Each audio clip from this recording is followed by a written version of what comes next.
Молдова. Країна на перехресті колишніх імперій, про яку на пострадянському просторі часто згадують жартами.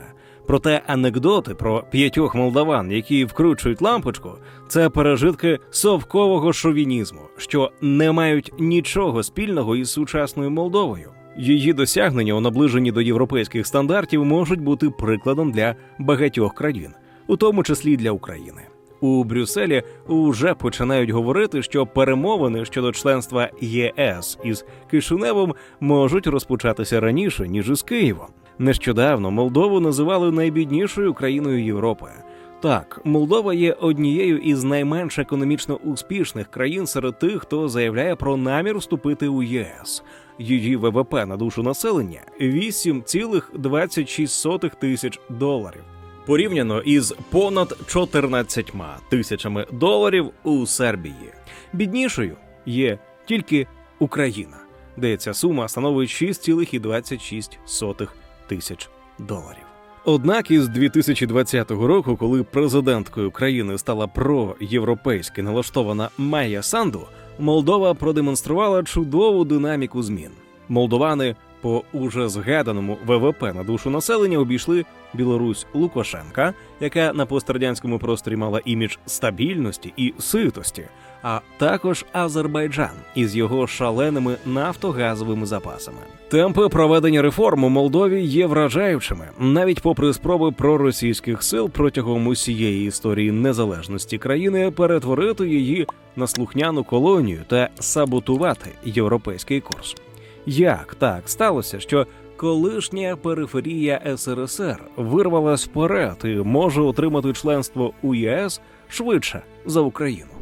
Сьогодні у Молдові активно працюють українські бізнеси. Наприклад, виробник геймерської техніки Хатор продає свою продукцію в молдовських магазинах, а кондитер Рошен експортує до Молдови шоколадні вироби. Українці активні не лише у Молдові, а й по усім країнам Європи. З'являється одне запитання – як швидко і без проблем переслати гроші рідним, друзям чи партнерам, чи то в Молдову, чи з Молдови в Україну та Європу.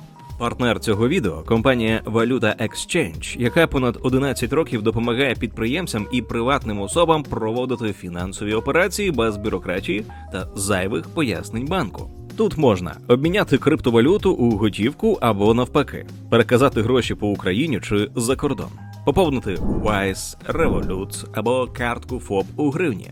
Valuta Exchange має реальні представництва у Києві, Львові, Одесі, Дніпрі, Харкові, а також Варшаві та Вроцлаві. Усе працює чітко, зручно та прозоро.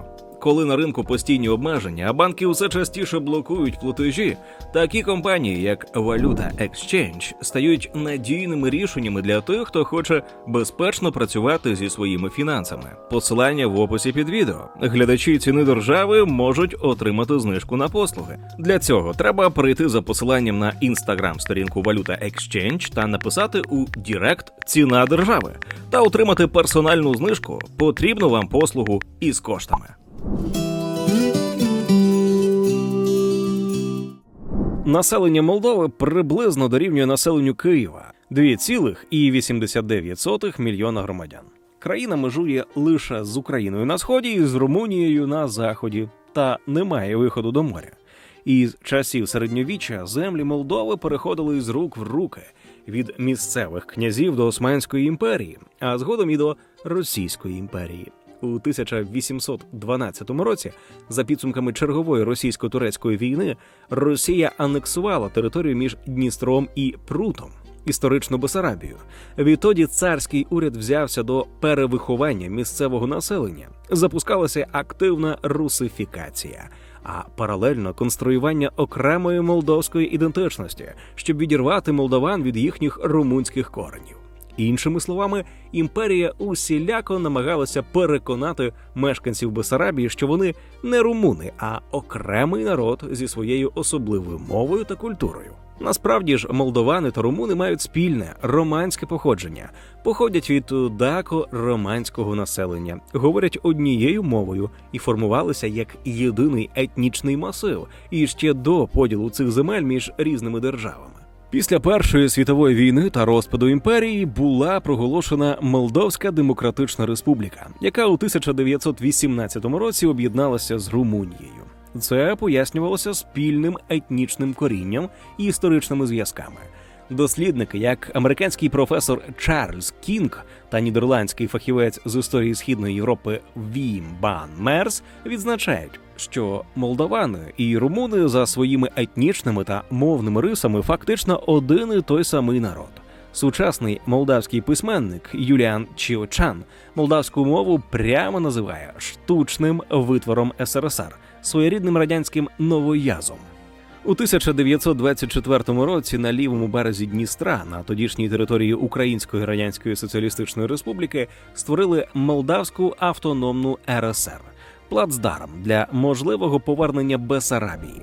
Радянський Союз не визнавав воз'єднання та входження Бессарабії до складу Румунії, яке сталося після Першої світової війни. Москва використала створення Молдавської АРСР як інструмент для легітимізації своїх претензій на Бессарабію і щоб згодом мати підставу її забрати у Румунії. У червні 1940-го Кремль пред'явив ультиматум Румунії. За його умовами, якщо Бухарест не бажає вступати у війну із СРСР, має передати йому Бессарабію. На частині захоплених земель створили Молдавську Радянську Соціалістичну Республіку, майбутню незалежну Молдову. Радянська влада наприкінці 1920-1940-х років цілеспрямовано формувала у Молдові відмінну молдовську самобутність. Для цього у 1938 році офіційно ввели кирилицю і заборонили латиницю. Окрім алфавіту, у школах активно нав'язували окрему молдавську історію. Спеціально писали підручники, де походження молдаван подавали через вигадані версії. Мовляв, це окрема слов'янська народність, яка сформувалася іще за часів Київської Русі. А румуни нібито прийшли пізніше і просто асимілювали частину корінного населення. У складі СРСР радянська влада свідомо проводила політику «розділяй і володарюй». Створення Молдавської РСР мало відмежувати цей регіон від Румунії та загалом від західної культури, що в майбутньому ускладнювало б будь-які спроби об'єднання із Румунією. Навіть після здобуття незалежності більшість молдаван і далі вважають себе окремим народом. Наприклад, перепис 2024 року показав, що 77,2% мешканців Республіки Молдова вказали етнічність молдаван, і лише 7,9% румун. Єднання з Румунією підтримує значно менша частина населення. У 2025-му опитування АЙМАС зафіксувало, що лише 28% сказали б «так» на референдумі про союз із Румунією. Водночас за вступ до ЄС на референдумі проголосували майже 50,5%.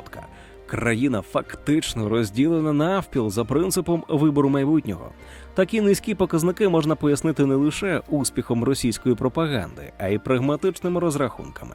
Сьогодні приблизно 40% населення мають румунський паспорт, який дозволяє скористатися перевагами громадянства ЄС. Його має навіть нинішня президентка Майя Санду.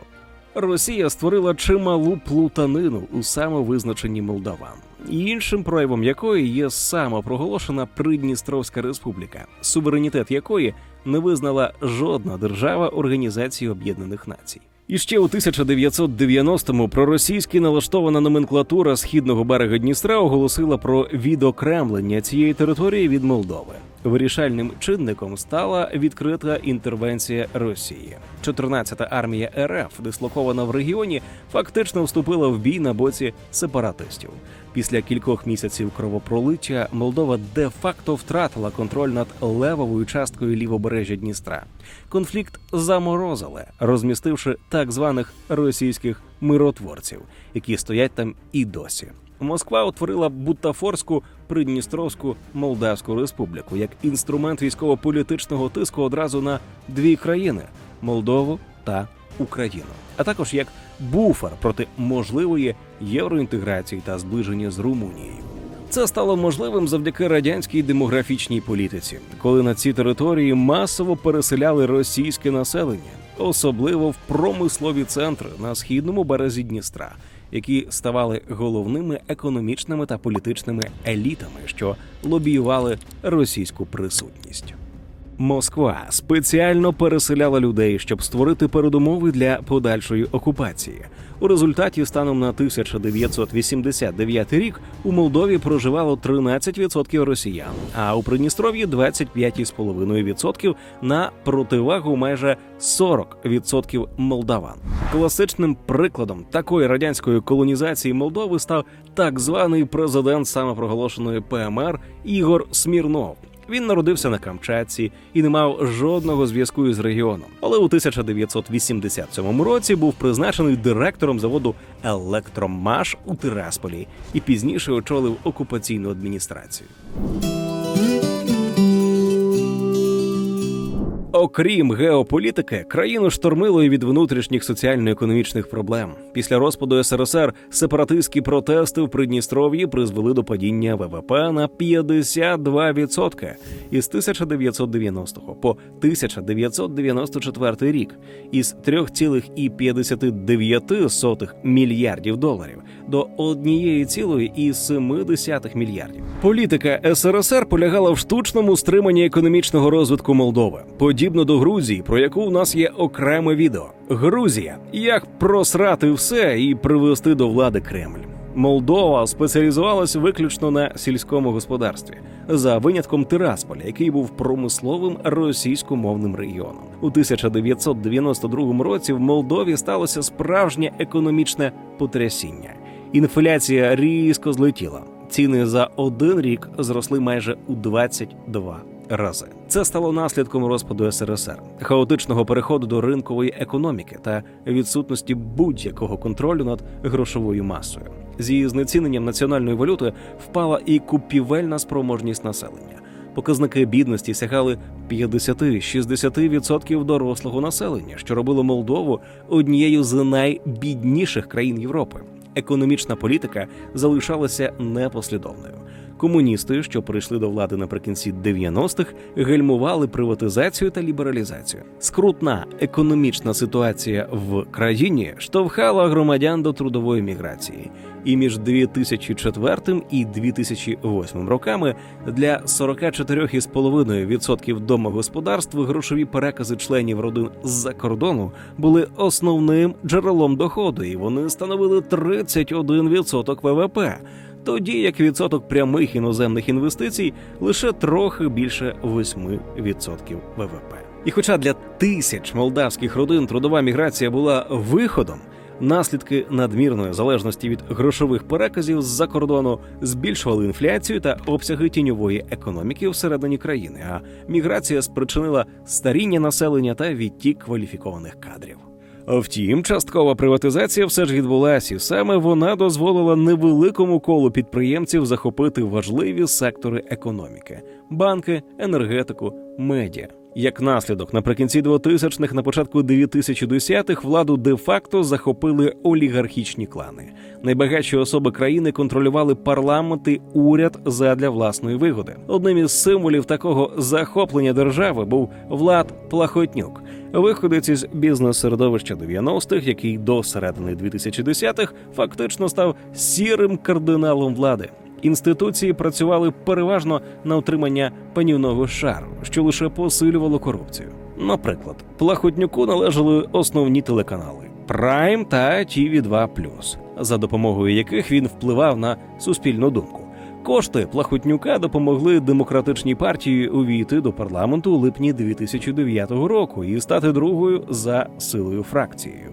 За даними Freedom House, на початку 2016 року демократична партія Плахотнюка закріпила свій контроль над ключовими інституціями влади, включаючи уряд, який очолював підконтрольний йому прем'єр-міністр Павел Філіп. Інший приклад – у 2016 році парламент підтримав перше читання поправки до Кодексу про телерадіомовлення, яка обмежувала доступ іноземних програм і фактично захищала медійні інтереси Плахотнюка. За словами тодішнього директора Незалежної асоціації преси Петра Мацовея, ця поправка була розроблена разом із Media House та General Media Group, якими володів Плахотнюк. І ще у 2009 році Молдова посіла далеке 89-те місце в рейтингу сприйняття корупції від Transparency International, поруч із Руандою і Лесото. А у 2016-му ситуація погіршилась настільки, що країна опустилась до 123-го місця. У 2009 році Молдові спалахнули перші протести проти фальсифікації парламентських виборів на користь комуністичної партії. І ще однією причиною страйків став низький рівень життя. На той момент Молдова вважалася найбіднішою країною у Європі. Наприклад, вона мала значно менший показник валової продукції на одного мешканця – $1898 у порівнянні із $2600 в Україні.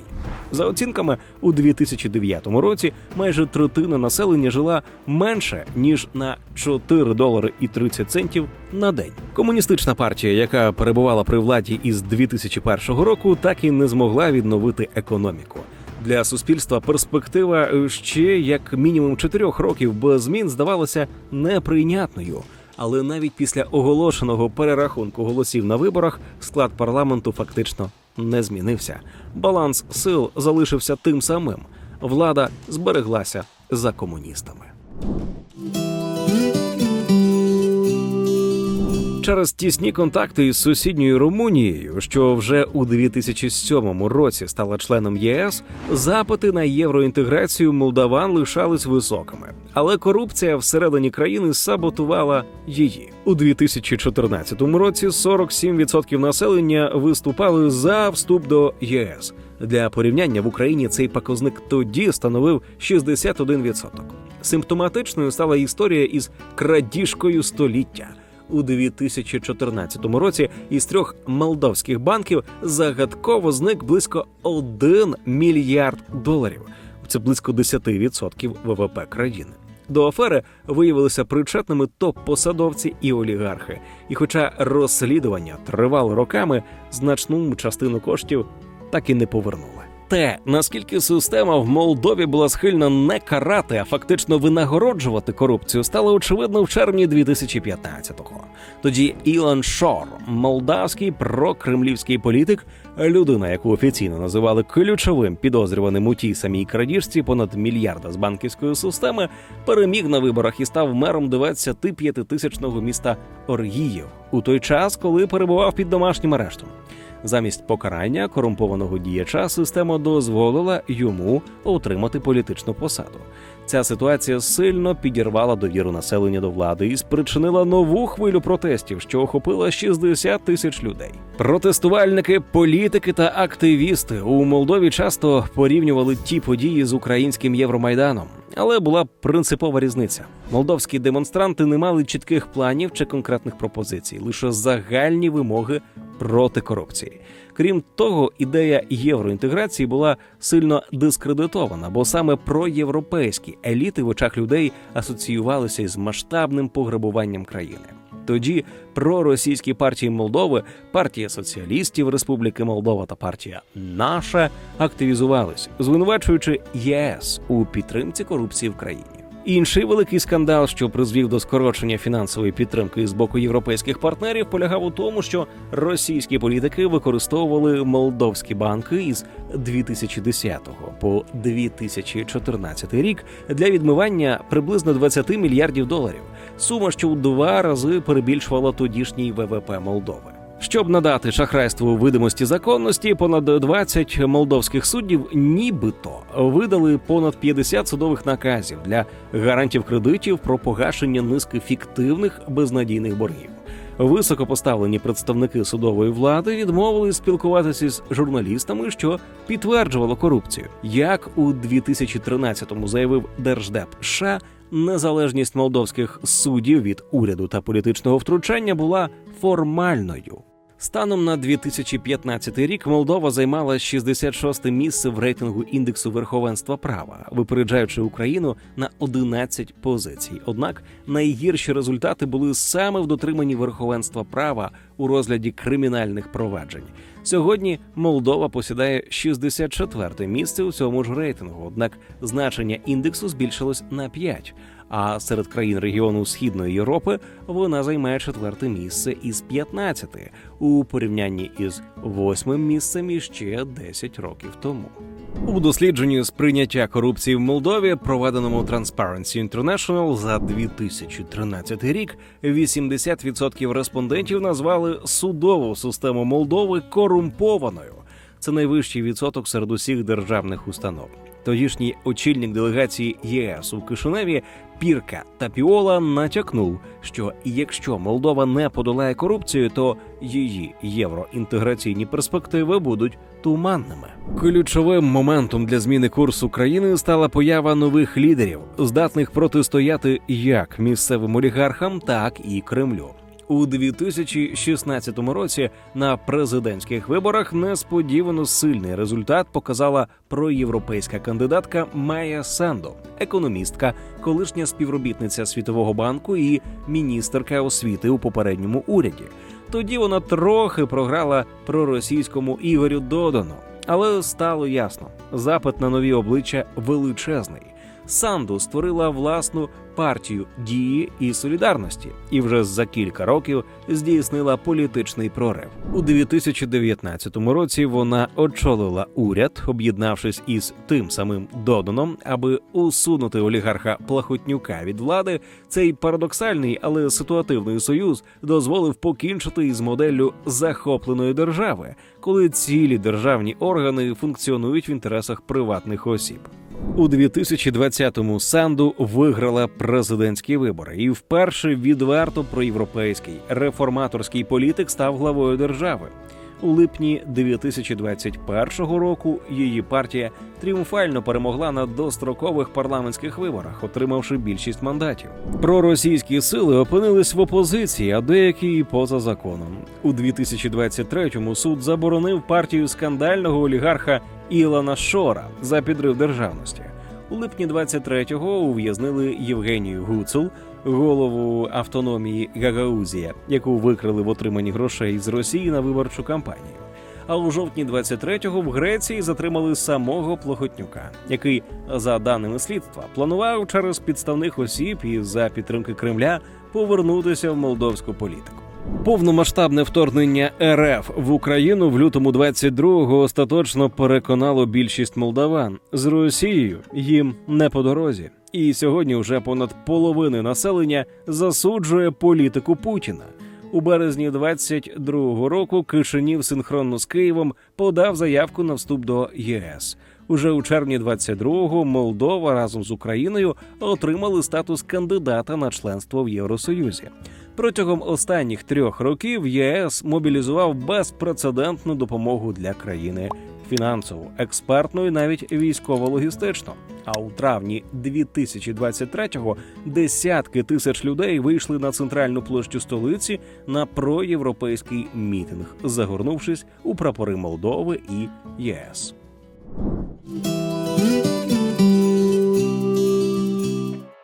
Жодні гасла про ЄС не варті нічого без домашньої роботи. Молдова це засвоїла і взялася до справи, щоб врахувати всі помилки минулого. Нове керівництво країни на чолі з Майєю Санду взяло курс на протидію корупції та старим елітам. За індексом сприйняття корупції від Transparency International Молдова піднялася на 76-те місце у світі. Для пострадянської країни це великий прогрес. Вище за Молдову лише країни Балтії та Грузія. У цьому ж рейтингу Україна досі посідає 105-те місце. Тож, як Молдові вдалося досягти такого безпрецедентного результату за відносно невеликий термін? По-перше, реформовану судову систему за допомогою механізму веттингу, спеціальної перевірки суддів, який країна адаптувала із досвіду Румунії та Албанії. комісія з міжнародними експертами отримала повноваження перевіряти декларації про доходи, доброчесність та професійну етику суддів, а також відбирати нових кандидатів до ключових органів, таких як Вища рада магістрату, що призначає та звільняє суддів, зокрема 2 суддів Конституційного суду, а також застосовує каральні санкції щодо них. У травні 2024 року 20 із 40 суддів апеляційної палати Кишинева масово подали у відставку за кілька днів до перевірки, віддавши перевагу звільненню замість контролю. Подібна хвиля відставок сталася у лютому 23-го, коли 16 суддів Верховного суду пішли із посад перед веттингом. Це підкреслює серйозність процесу. Корумповані судді воліють піти, ніж показати свої статки.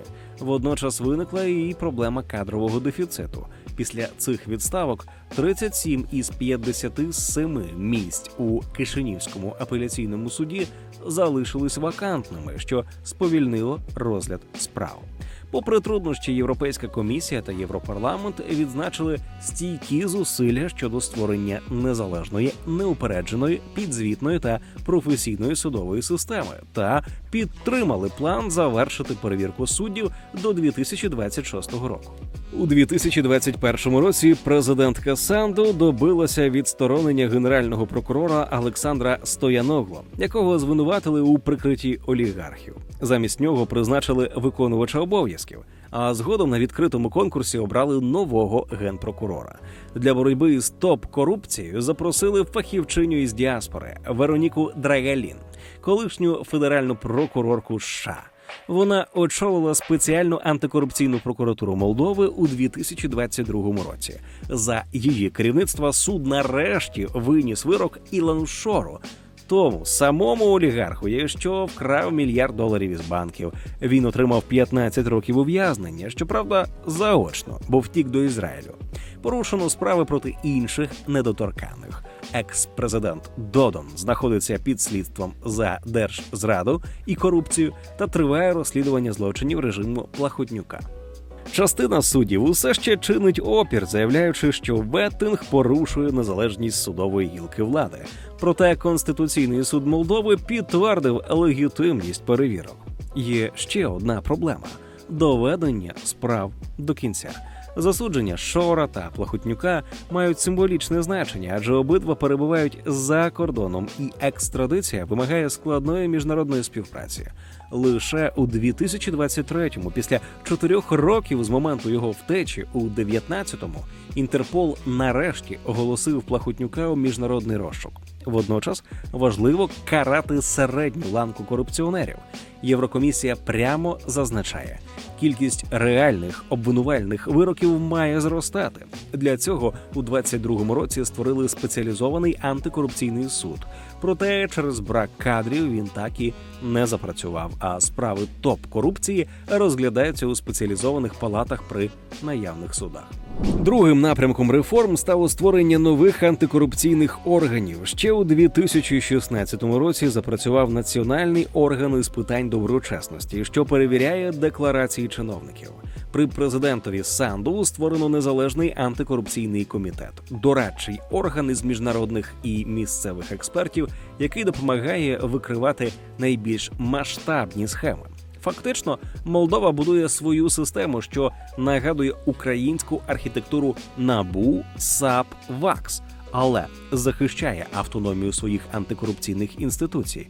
Ба більше, Конституційний суд Молдови виступив партнером у реформах, а не перешкодою.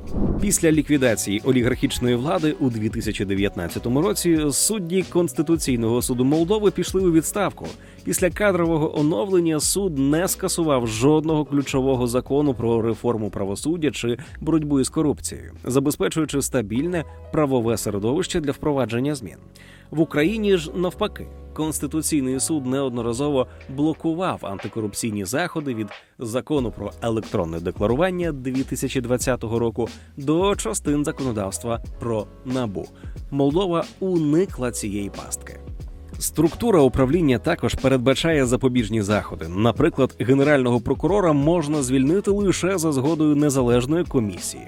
Саме так у 2021 році було відсторонено від посади колишнього генерального прокурора Олександра Стояногло, а призначення посадовців із питань боротьби з корупцією здійснюється за конкурсами на основі їхніх професійних заслуг. Суддів антикорупційного суду в Молдові відбирає незалежна комісія, до якої входять міжнародні експерти та представники громадськості. Влада може призначати суддів лише із тих кандидатів, яких рекомендує ця комісія. Аналогічний механізм діє і для відбору членів Вищої ради юстиції та прокуратури. Рішення приймають не політики, а змішана комісія із національних і міжнародних експертів. Крім того, керівництво ключових антикорупційних органів теж обирається через відкриті конкурси. Ще одним напрямком, на якому зосередилася влада для спрощення умов для бізнесу, стала дерегуляція. Були скасовані десятки застарілих нормативних актів і вимог. Під час так званої регуляторної гільйотини ліквідували 44% існуючих регулювань. Ще 12,5% спростило, що зробило Молдову лідером серед країн, які є кандидатами на членство в ЄС. Для порівняння, в Україні із початку дерегуляції у 2023 році скасували сукупно 45% регуляцій. Уряд скоротив кількість необхідних дозволів та перевірок, перевірив реєстрацію бізнесу та ліцензування в онлайн-форматах, запровадив єдиний електронний портал для отримання дозволів. Такі кроки помітно зменшили бюрократію та простір для дрібної корупції. Наслідки відчутні. Кількість активних підприємств у Молдові щороку зростає. У 2022 році в країні діяло 41,5 тисяч підприємств, що на 4,3% більше, ніж у 2021-му. Особливо пожвавився малий і середній бізнес. МСП складають понад 99% усіх компаній, а їхня частка у зайнятості перевищує 65%. Одним із ключових принципів молдовських реформ стало гасло зробити державу меншою, ефективнішою та прозорішою для громадян і підприємців. Вже до 2022 року в Молдові реалізували можливість дистанційної реєстрації бізнесу. Підприємець може подати документи на реєстрацію повністю онлайн, без особистої присутності. Більшість рутинних послуг переведені в електронний формат. Наприклад, сплата податків, отримання довідок здійснюється через електронні портали. В Україні це також реалізовано Міністерством цифрової трансформації, тож тут ми не відстаємо від Молдови. Парламент Молдови ухвалив новий закон про державну службу, що закладає конкретні механізми забезпечення меритократії при наймі та просуванні чиновників, тобто врахування в першу чергу їхніх професійних заслуг, а не політичних зв'язків. По-перше, запровадили принцип відбору на основі конкурсу на всі посади, від фахівців до керівників. Закон чітко визначає вимоги до кандидатів і процедури конкурсів, аби призначення відбувалося за кваліфікацією. По-друге, встановлено прозорі критерії оцінки роботи, які базуються на показниках виконання поставлених індикаторів і можливості звільнення. Також закон передбачає кодекс етики та доброчесності держслужбовця і процедури запобігання конфлікту інтересів, щоб викорінити кумівство. Хоча перехід до повністю меритократичної системи ще триває, опитування показують поліпшення внутрішнього сприйняття справедливості. Більшість молдовських держслужбовців уже вважають, що кар'єрні можливості у системі залежать від заслуг, а не від зв'язків, як раніше. Для України питання реформування державної служби також актуальне, але ситуація дещо інша. Україна ще у 2016 році ухвалила новий закон про держслужбу, який запровадив конкурсні призначення і мав обмежити політичні впливи. На практиці ж ці норми дали певний ефект на середньому рівні, багато посад почали заміщувати через відкриті конкурси, однак на вищих щаблях держапарату українська система лишається політизованою. посади державних секретарів, міністерств, голів агентств тощо часто змінюються зі зміною політичного керівництва. У період із 2019 по 2021 спостерігався відкат. Численні реформатори були звільнені, конкурси скасовані на час перезавантаження влади, а у 2022 році через воєнний стан призначено багатьох чиновників напряму, минаючи конкурс. Інвестиційна привабливість Молдови суттєво підвищилася завдяки очищенню судової системи і боротьбі з корупцією. Як зазначають у молдовському уряді, довіра іноземних інвесторів є прямим наслідком приведення політик та інститутів до євростандартів.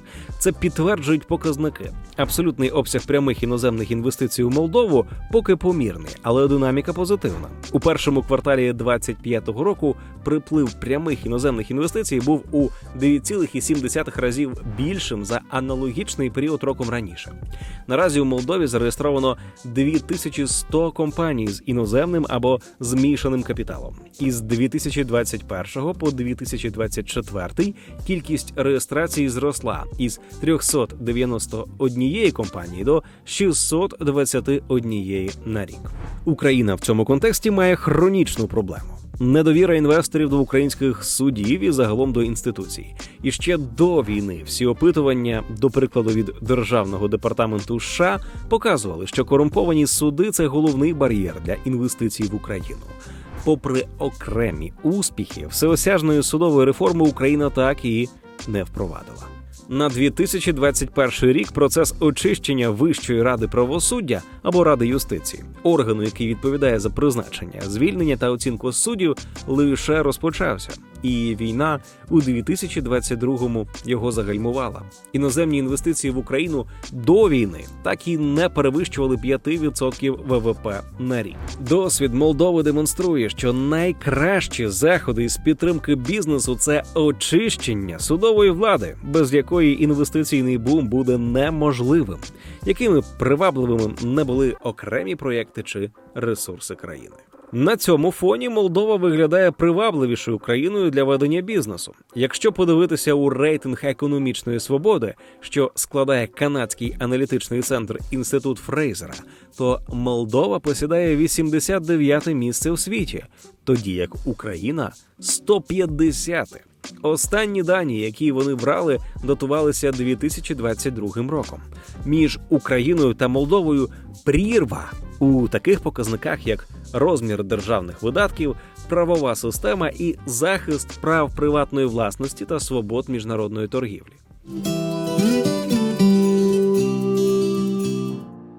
Інституційні реформи в Молдові доповнювали податковою політикою щодо інноваційного сектору.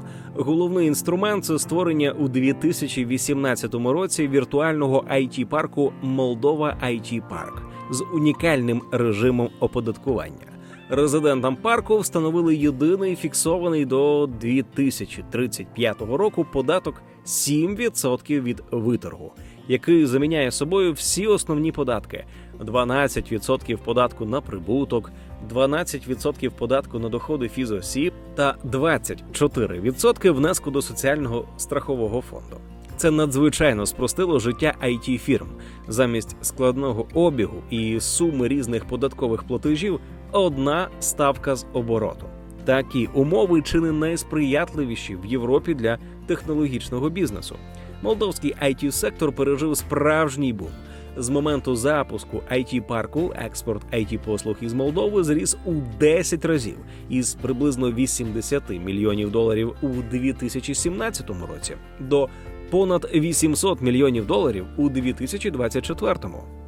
Галузь стала локомотивом економіки. Станом на 2024 рік IT-сектор формує близько 7% ВВП країни і понад 11% експорту. Для порівняння, в Україні IT складає 3,4% ВВП і 11,5% експорту. До Молдови IT Парк приєдналися понад 2260 компаній із 39 країн світу, де працюють більш як 24 200 IT-спеціалістів. У сумі резиденти сплатили за 2018-2024 роки понад 335 мільйонів доларів податків. Окрім IT-парку, діють і інші стимули. 7 вільних економічних зон із пільговим оподаткуванням та навіть податкові канікули на 5 років інвесторам, що вклали понад 250 доларів у пріоритетні галузі. Через помітно кращу ситуацію з верховенством права в Молдові саме вона має більше шансів на довгострокову довіру інвесторів. Не останню роль відіграє суспільна підтримка реформ. Майя Санду змогла переконати громадян, що без боротьби з корупцією не буде ані Європи, ані світлого майбутнього. Молдавське суспільство, яке у 2010-му славилося цинізмом і розчаруванням через ті ж таки корупційні скандали, зараз отримало новий оптимізм. До 2023 року близько 50% громадян вважають, що країна рухається у правильному напрямку. Неймовірний показник для пост-СРСР. Для порівняння, в Україні, згідно із опитуванням Центру Разумкова про оцінку ситуації в Україні, так вважають близько 32%.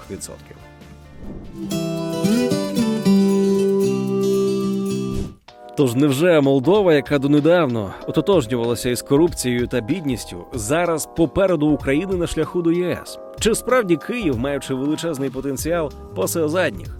Питання болісні, але відповідь частково ствердна. Обидві країни одночасно отримали статус кандидатів у 2022 році. Але далі темпи розвитку подій на шляху до євроінтеграції дещо різняться. У 2023-му Єврокомісія дала рекомендацію почати переговори про вступ з Україною та Молдовою разом. Однак у реальності наприкінці 23-го, початку 24-го ЄС схилявся до того, щоб відкрити перемовини спершу з Молдовою. Проблема полягає не тільки в тому, що Угорщина блокує рішення щодо України, а й у тому, що Київ відстає за певними критеріями, які вимагає ЄС. На саміті ЄС-Молдова 4 липня 2025 року у Кишиневі оголошено про відкриття першого кластеру переговорних розділів із ЄС для Молдови. Тобто, фактично, Молдова почала переговорний процес раніше за нас. Найгірше сталося, коли цього року в Україні всупереч застереженням Брюсселя ухвалили законопроєкт номер 12414, який фактично ставив НАБУ і САП під політичний контроль. Антикорупційні органи створювалися в Україні з великими зусиллями і ще із 2015 року, аби зробити їх незалежними від влади. Президент Зеленський підписав закон, фактично обнуливши те, що країна будувала роками. Це шокувало Брюссель. У розпал війни Київ сам руйнує одну із головних умов для вступу до ЄС. Реакцією суспільства стали акції протесту в Києві та інших містах України, що призвело до ухвалення іншого законопроєкту номер 4560, який відновив незалежність антикорупційних органів, але не скасував загального невдоволення діями влади. Молдова ж навпаки тримає антикорупційну інфраструктуру недоторканою і усіляко демонструє прогрес.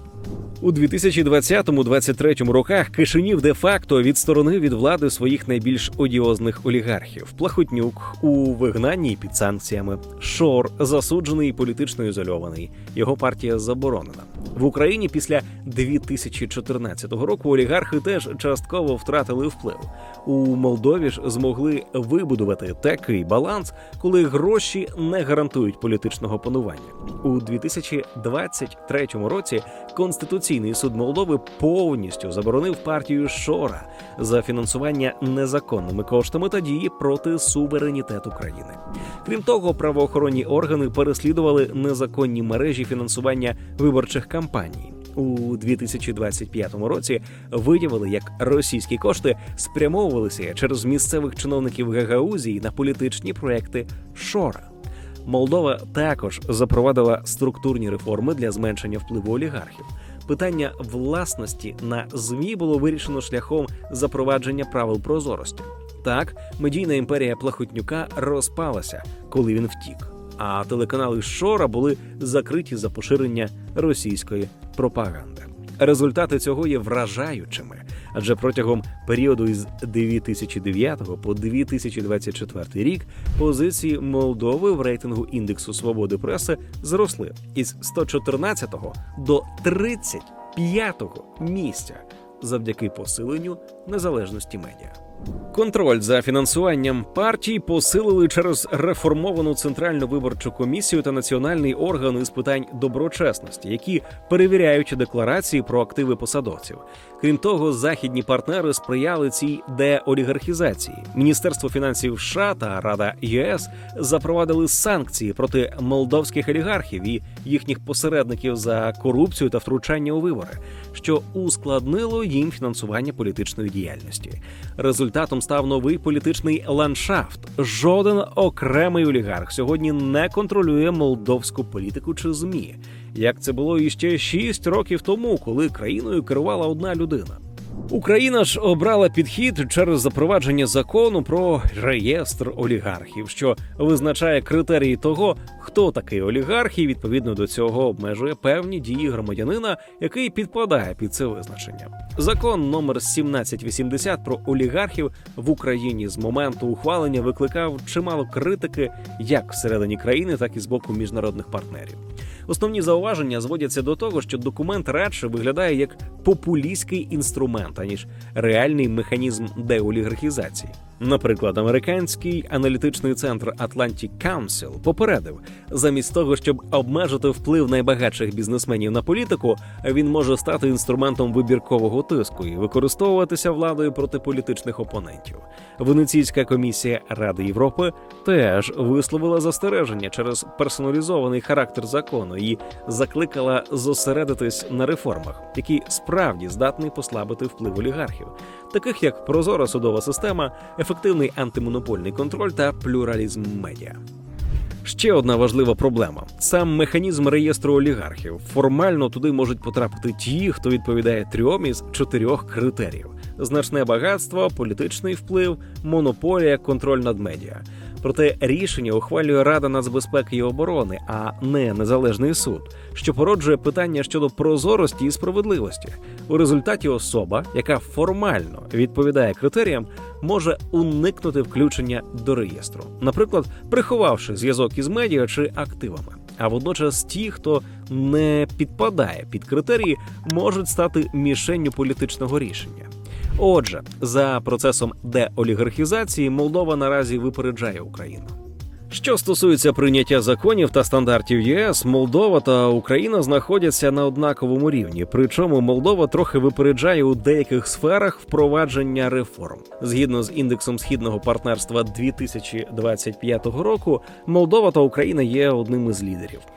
Індекс складається кожні 2 роки організацією Eastern Partnership Civil Society Forum за підтримки Євросоюзу та оцінює успіхи країн регіону у забезпеченні функціонування демократії, верховенства права і ринкової економіки. Це означає, що до 2021 року Молдова скоротила розрив з Україною відповідно до норм ЄС. На початку 2023 року Європейська комісія опублікувала свій перший аналітичний звіт щодо відповідності нових кандидатів сукупності спільних прав, обов'язків та зобов'язань, що утворюють правову систему та політичні принципи Європейського Союзу.